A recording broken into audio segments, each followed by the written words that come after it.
قرآن مجید میں حضرت آدم علیہ السلام کے دو بیٹوں قابیل و حابیل کا قصہ ہے، اور ہم تم کو سناتے ہیں کہ حضرت آدم اور حوا علیہ السلام سے بہت اولاد ہوئی۔ انہی میں سے دو بچے قابیل و حابیل تھے۔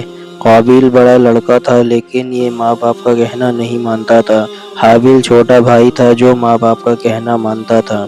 اقلیمہ ایک لڑکی تھی جس سے قابیل شادی کرنا چاہتا تھا، مگر حضرت آدم و حوا علیہ السلام اس کی شادی اپنے چھوٹے بیٹے حابیل سے کرانا چاہتے تھے، جو نیک اور شریف تھا۔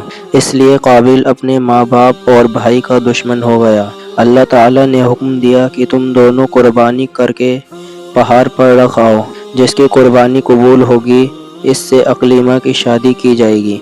اللہ تعالیٰ کو اپنے نیک بندے پسند ہوتے ہیں اور وہ ان کی مدد کرتا ہے۔ آسمان سے ایک آگ آئی اور حابیل کی قربانی کو لے گئی، یعنی حابیل کی قربانی قبول ہو گئی۔ اب اس کے بھائی قابیل کو بہت غصہ آیا۔ اس نے حابیل سے کہا کہ میں تجھ کو قتل کر دوں گا۔ حابیل نے کہا، اللہ نیک بندوں کی قربانی قبول کرتا ہے، اگر تم مجھ سے لڑو گے تو میں تم پر ہاتھ نہیں اٹھاؤں گا۔ آخر ایک دن قابیل نے حابیل کو قتل کر دیا۔ دنیا میں یہ پہلا قتل تھا جو قابیل نے اپنے بھائی حابیل کا کیا۔ قتل کرنے کے بعد قابیل کو فکر ہوئی کہ حابیل کی لاش کا کیا کریں، کس طرح چھپائیں۔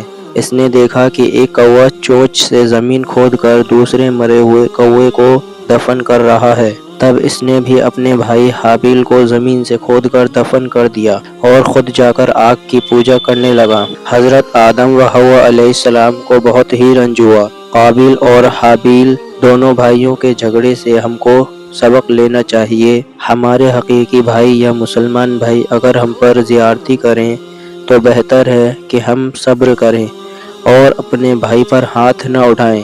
قابیل نے اپنے بھائی کو قتل کیا، قیامت تک لوگ اس پر لعنت کرتے رہیں گے اور آخرت میں اللہ کے عذاب کا مستحق ہوا۔ حابیل کو لوگ قیامت تک اچھا کہتے رہیں گے اور وہ جنت کا وارث ہوا۔